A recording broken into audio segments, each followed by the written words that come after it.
اهلا بيكم في برنامج ضبة مفتاح. النهارده احنا جايين نتكلم عن قصة حب جميلة. وانت رايح تتمشى لوحدك على البحر ممكن تبقى حاسس ان انت حزين او وحيد، لكن لو رحت مع شريك عمرك هترجع بذكريات جميلة قوي تحكيها لأحفادك. النهارده احنا معانا كابل مميز جدا، وهم معروفين ان هم بيحبوا بعض من زمان.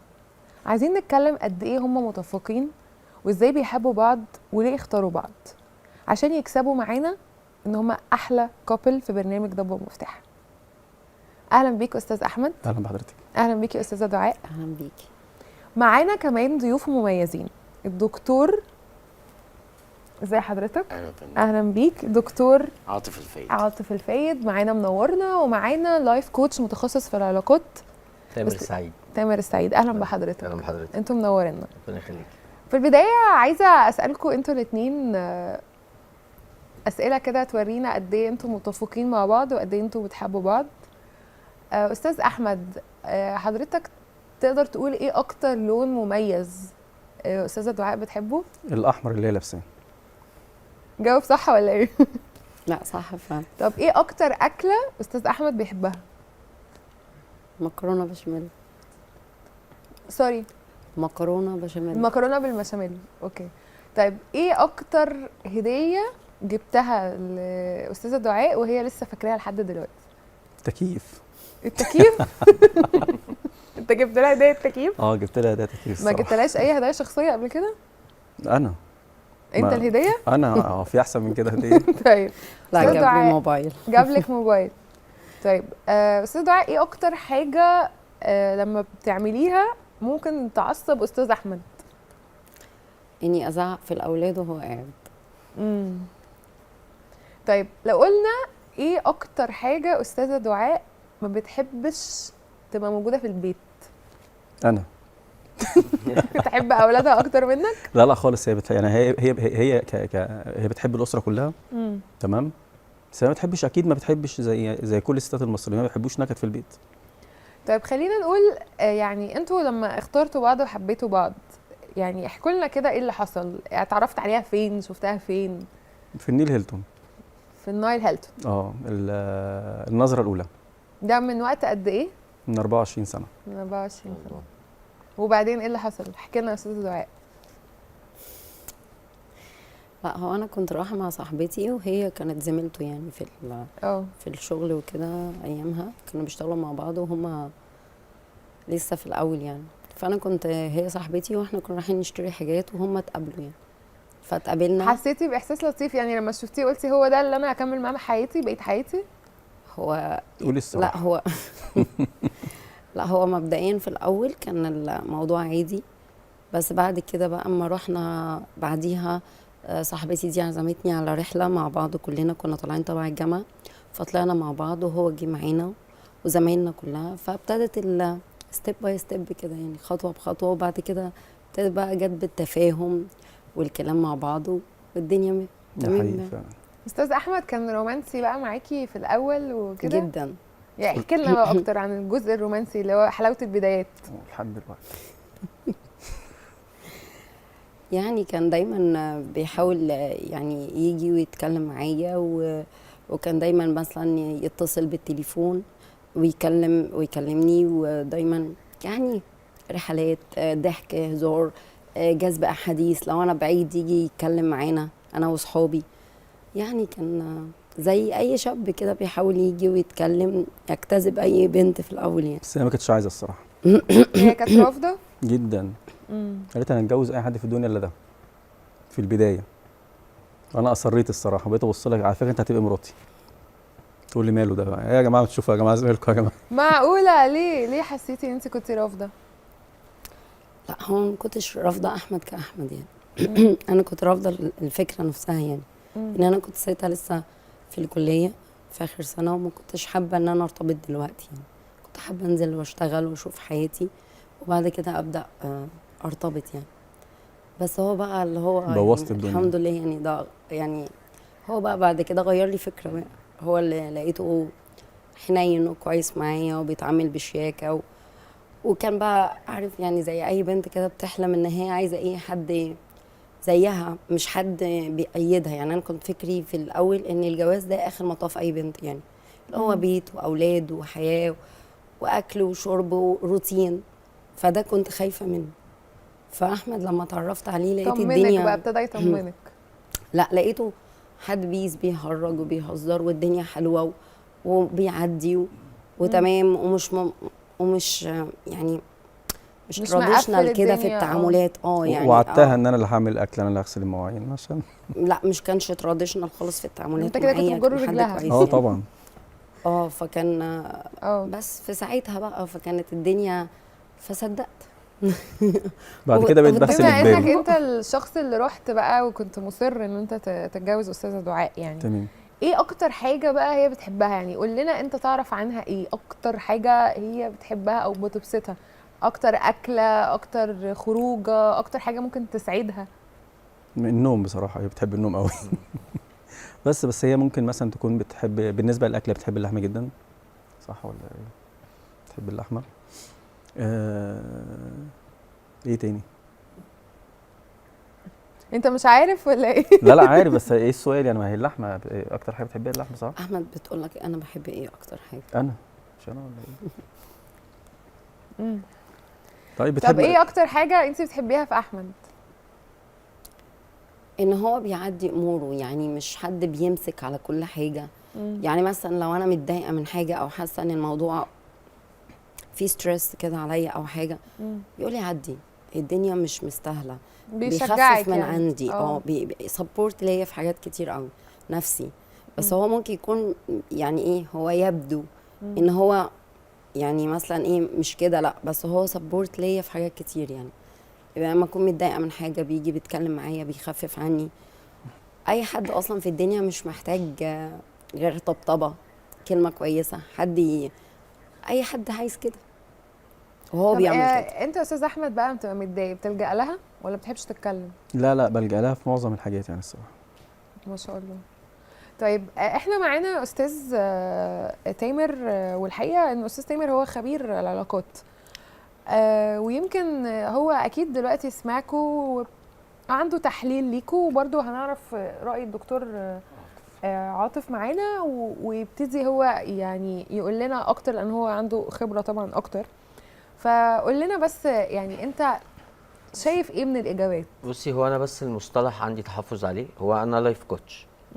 فانا يعني برسم استراتيجيات للمتابعين اللي معايا مثلا في الخطط المستقبليه. بقدر احلل علاقاتهم، مثلا ممكن اشوف ايه اللي ممكن يفيد العلاقه فنشتغل عليه، ايه اللي يضر العلاقه وهكذا. ايه ومش شرط. تحليلك يا استاذ تامر للكابل اللي معانا؟ استاذ احمد عنده ثقه كبيره قوي في نفسه، يعني الحمد دي لله. اول حاجه. ده حقيقي. انا لاحظت انه عنده ثقه كبيره في نفسه. وهي بصراحه يعني عطوفه معاه وبتحاول تراضيه بكل الطرق. مين بيحب مين اكتر يا استاذ تامر؟ هي بتحبه اكتر بصراحه. انا شايفه كده برضه. انا حاسس ان هي بتحبه اكتر. لا طبعا. يعني دي وجهه نظري. تمام. بس دي بص، حاجه انا في حلوة النهايه برضه. يعني لايف كوتش يعني. تمام. استاذ عاطف، دكتور عاطف، حضرتك معانا، وانت ليك خبره اعمق كتير الحقيقه من اللايف كوتش، يعني قول لنا. لا، ليه يا فندم حضرتك بتقولي كده؟ هو ليه خبراته وانا ليا خبراتي، يعني ليه حضرتك قيمتي الفرق ما بين الدكتور واللايف كوتش؟ خليه بس يرد علينا وهرجع لحضرتك. اوكي. دكتور، يمكن انت بيعدي عليك طبعا كابلز كتير، ويمكن انت بيبقى عندك نظرة كده ايه اللي ناقصهم، فتفتكر ايه اللي ممكن يبقى ناقصهم؟ والله انا يعني بسم الله الرحمن الرحيم، قبل ما ابدي رايي الاول انا عندي اعتراض. انا عاوز اعرف يعني ايه لايف كوتش، ويعني ايه متخصص في علاقات زوجيه، او ايه شهاداته، مع احترامي ليه كشخصه. يعني على اي اساس هو قيم، والتحليل اللي هو قاله دلوقتي غلط، مع احترامي ليه. طب ايه تحليل حضرتك يا دكتور اول، وهنرجع للاستاذ تاني؟ لا يعني احنا بنتكلم في التحليل الطبي السليم. يعني ايه هو بقى التحليل الطبي؟ تحليل الطب السليم، لا هي يعني هي السيكولوجيه معروفه بتاعت الراجل بتختلف عن الست. يعني هو على اي اساس انه حلل ان ثقته في نفسه؟ لا، انا بختلف معاه في دي. حضرتك رايك ايه؟ أو لا، اصل هو يعني يعني طريقه حب الراجل مثلا للست او الست للراجل بتختلف. احنا بنتكلم بقى يعني بطريقه علميه. لا، هي ثقتها اكبر في نفسها. تحس ان هي متمكنه في يعني عارفه طلبات، يعني احنا كده عندنا وعارفة. وجهتين نظر مختلفتين. لا بس انا اسف يعني مع احترامي، العلم هنا يحكم. اصل انا يعني يعني معلش، انا دارس مع احترامي وفي شهادات وكليات وبتاع، انما اللايف كوتش انا بصراحه اول مره اسمع الحكايه دي مع احترامي لا الشخصي. بقوا موجودين، ده طبعا اللايف كوتشز بقوا موجودين كتير على السوشيال ميديا. ايه رأي حضرتك في الكلام؟ لا طبعا مختلف معاه. مختلف معاه. اللايف كوتش بقى ليه دور مهم في المجتمع. عنده نصايح وعنده استراتيجيات وعنده مناهج بيمشي عليها، وده ما يقلش جدا يعني حسب النتائج مع الشهادات اللي حضرتك حصلت عليها يعني. والله انا اتكلم بطريقه علميه اللي انا متمكن منها مع احترامي ليك. حضرتك تعرف ايه عن سيكولوجيه الراجل والست؟ حضرتك تعرف ايه عن الطب النفسي؟ اعرف كتير، بس انا محتاج اعرف من حضرتك حاجه. اتفضل. انا قريت التايتل بتاع حضرتك. اتفضل. وعرفت ان حضرتك موجود معايا وشفت ان في الاخر احنا مش عايزين نخرج بره الموضوع عشان احنا بنسجل. يعني هو دلوقتي دكتور عاطف هو متخصص في علاج العقل الباطن وبينوم مغناطيسيا. ايوه، هي دي اعلى تقنيه او اعلى ثيرابي ميثود او طريقه علاج في الطب النفسي. حضرتك معلش مع احترامي، حضرتك تقدر تعمل ده؟ طبعا لا. لا، انا مش مقتنع اصلا بفكره التنويم المغناطيسي دي إزاي يا مبدئيا. فندم؟ انا ما عنديش مشكله مع الدكتوراه بتاعت حضرتك في الطب النفسي، اوكي؟ ما انا مع احترامي ليك، حضرتك لو دارس هتقتنع بالكلام ده. انا مقتنع بالطب النفسي بس مش مقتنع بالتنويم المغناطيسي. في لا، فرق. انا ممكن اوري حضرتك فيديوهات المرضى عندي وانا كنت بعالجهم ازاي، واقدر اثبت لحضرتك ان التنويم المغناطيسي ده علم. يعني دكتور النهارده لو احنا عايزين نقول ان حضرتك متمكن نقدر نعمل ده على الهوا؟ انا حالا. لا بس حضرتك إمكانيات. معلش، انا اضمن منين الناس اللي حضرتك بتقولي افرجك فيديوهاتهم ان هم مثلا مش واخدين توجيهات بده؟ لا، انا مع احترامي لشخصك انا عندي استعداد اعمل الكلام ده على الهوا حالا واثبت لحضرتك كلامي مع حضرتك. معايا انا؟ طبعا. قصدي امكانيات. انا بقول لك مش مقتنع. والله يعني جرب. هتجرب معايا؟ يعني عايز تجرب معايا؟ استاذ تامر يعني لو تقدر تسيبه دقيقتين. لا عادي، براحته 10 دقايق. لو عندكم وقت عادي ساعه. لا احنا ما فيش احنا عندنا وقت. تمام، اوكي. طيب يا جماعه، اوكي حضرتك ابتدي لو تقدر نشوف. معلش استاذنكم بس، هو مين مكاني؟ اتفضل. وحضرتك مقتنعه بموضوع التنويم المغناطيسي؟ طبعا، ده شيء ده شيء معروف. يعني زي ما بيقولوا بالعربي كده، ادي الجمال وادي الجمال. اتفضل يا استاذ. دكتور انا اسف. ماشي، معلش استاذنك بس، حط ايدك كده. كده؟ ايوه تمام. طب ممكن نشرح للناس يا دكتور عاطف؟ استاذن معليكي بس، هو ما ينفعش انه يسمع صوت. انا هاخد دقيقه واحده، بعد كده هقول لحضرتك نعمل ايه. نقعد ساكتين كلنا. اوكي، ساكتين. دي فقره جميله جدا يا جماعه والله.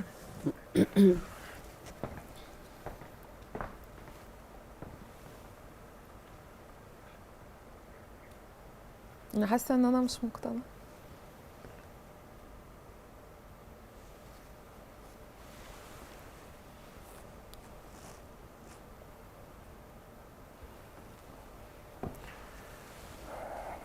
طبعا هنا ده ايه بقى؟ انا هستاذنكم بس، هو مش هيقدر يرد على حد او حد يلمسه او حد يكلمه الا عن طريقي.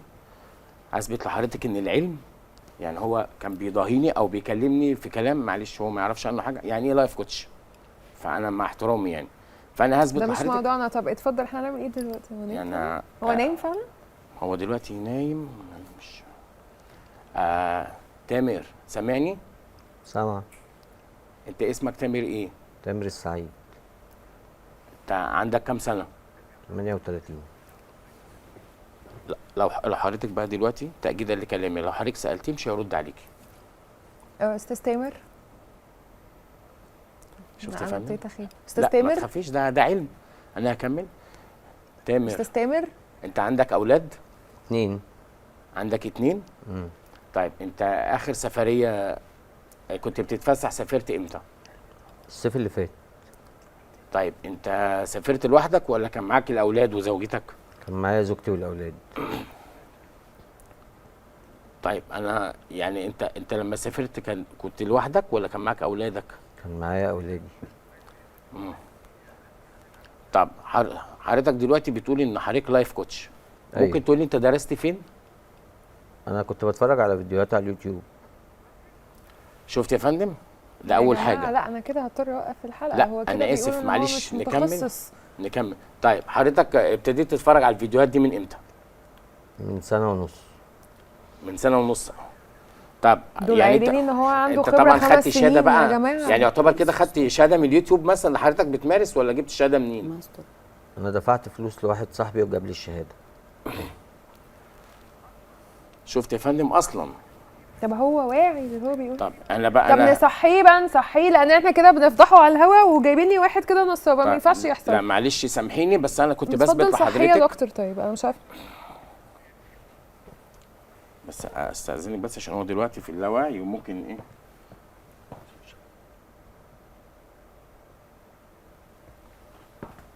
طبعا هو هيفوق مش حاسس باي حاجه خالص.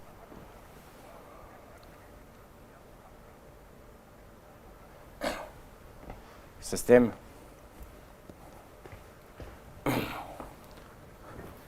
استاذ تامر، انت خدت طبعا شهادات من اليوتيوب وبقالك سنه ونص ولا الكلام ده ايه؟ شهادات ايه اللي من اليوتيوب؟ مش فاهم. انت شفت يا لسه فندم؟ قايل كده يا استاذ تامر لما هو نايم حضرتك مغناطيسيا. انا قلت ان انا خدت شهادات من اليوتيوب. ايوه وما فيش اتفرجت على بقالك سنه فيديوهات. ونص بتتفرج يعني انا ثبت لحضرتك ان انا قلت ان انا خدت شهادات من اليوتيوب. انا ما اتكلمتش عن نفسي اصلا لحد دلوقتي.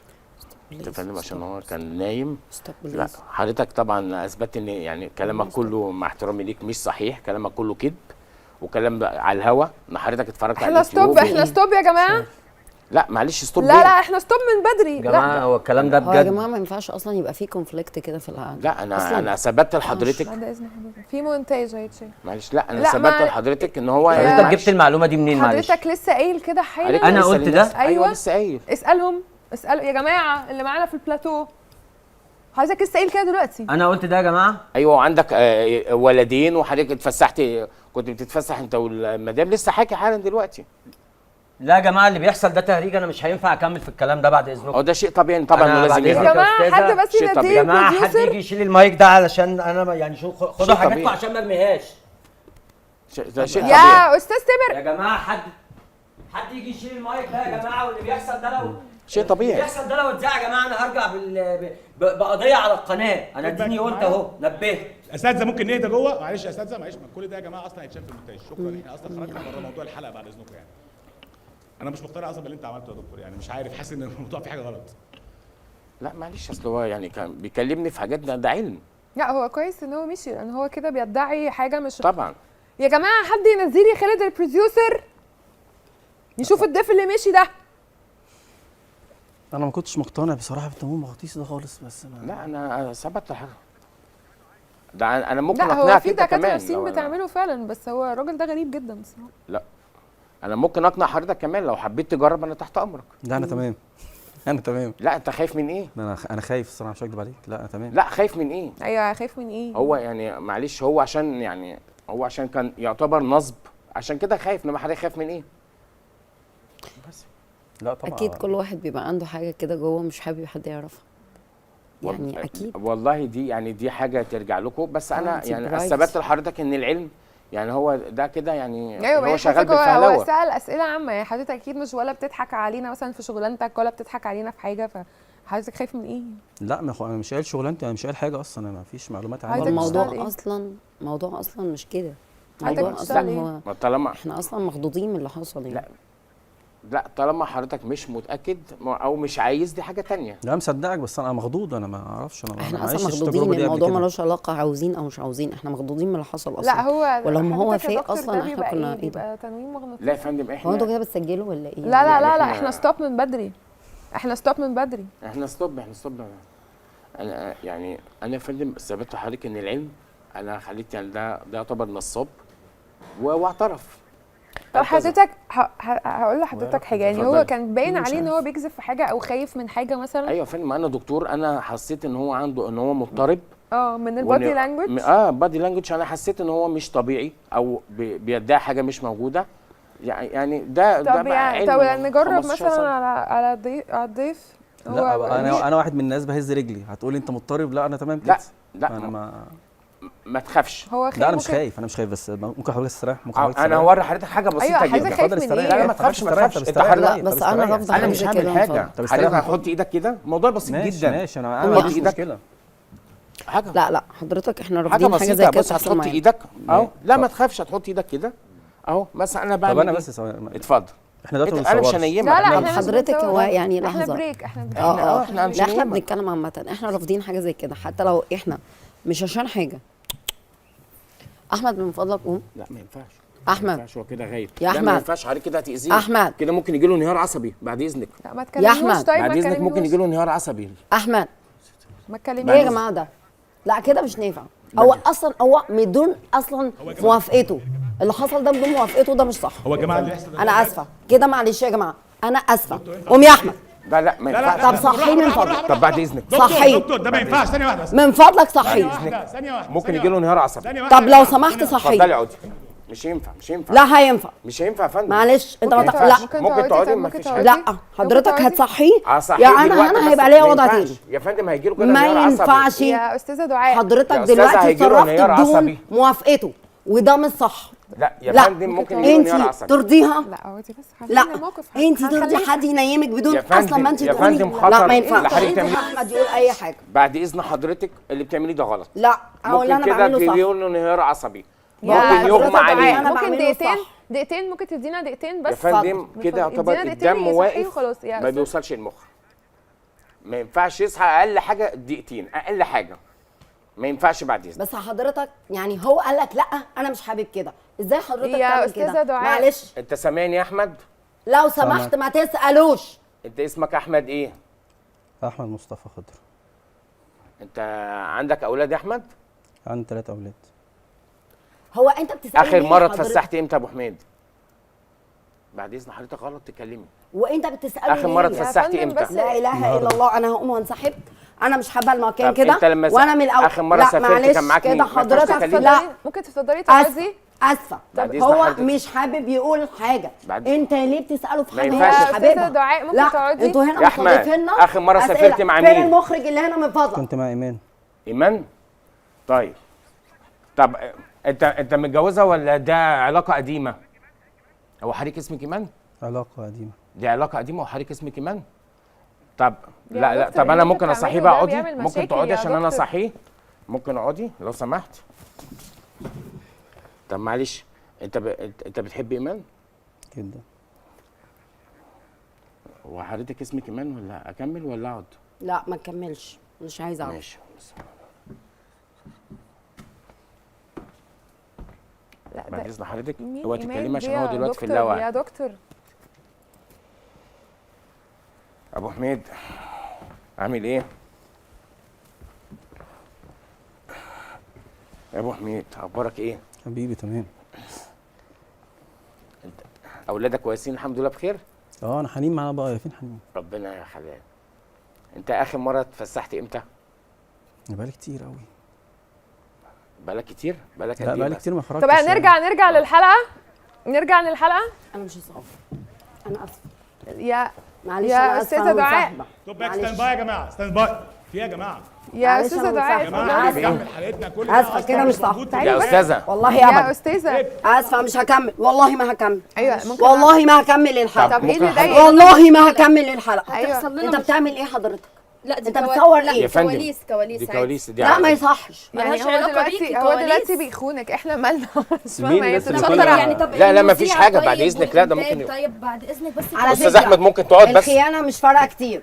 على هنكمل فكرة. الحلقه هقول لحضرتك علاقتي بيه انا هعرف اتكلم يا معاه. فندم بص ممكن الله. تنسي اي طب حاجه. خلاص هنختم انا الحلقة. بتكلم مع طب هنختم حضرتك الحلقة. انت ازاي ده يحصل؟ طب. ازاي؟ طب اتفضلي هقول لحضرتك هنختم اتفضلي الحلقة ما يا تكملي. جماعة بعد مين إذنكم، هنختم معلش بس يا عشان فندم، خاطري. هنختم بس. نختم الحلقه وخلاص على كده. هنختم معلش. الحلقه وبعد كده نتكلم. لا انا مش هتذاع خلاص. اصلا. انا خلاص حاسة ما بيكي، تزعيش، انا ماشي، عارفه ان اتفضلي. الخيانه دي خلاص حاجه معلش بتوجع، انا اختموها. حاسه بيكي. انا مش عايزه خيانه ايه يا حضرتك انا عايزه اقول لحضرتك الموضوع مش خيانه، الموضوع ان احنا في بيرميشن، في كلام مع بعض، ايوه يا فندم. في بيرميشن. حضرتك نقعد خدت جوه، بالك؟ نقعد اتفضل اتفضل اتفضل يلا اختموها بعد اذنكم.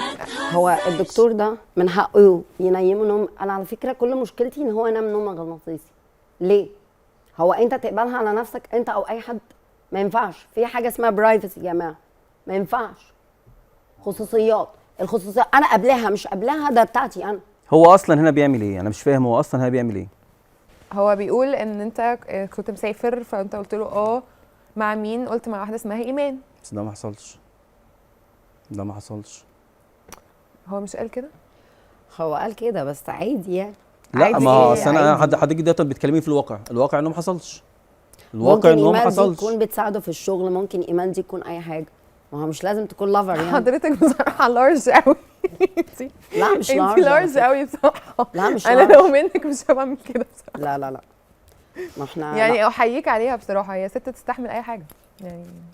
احييك على اختيارك. لا على فكره هي غيره جدا، وهي لو مقتنعه باللي انا قلته، لو عندها شيء من الحقيقه اصلا، لو انا قلت حاجه اصلا. لا اصل هي بجد فعلا يعني مش عارفه، انا لو مكانها مش هستحمل كده بصراحه. موضوع غريب قوي. عايزه اقول لحضرتك حاجه، انا اصلا كل اعتراضي على اللي بيحصل كله يعني ما ينفعش هو يقوم ينيمه نوم مغناطيسي. لا وانا اعتراضي ممكن بحييكي على تكوني ثقتك فندم أنا بنفسك. ده كان مقلب. برافو. واحمد معانا. طب هنعمل ايه يعني؟ بحاول استفزها ما بتستفادش.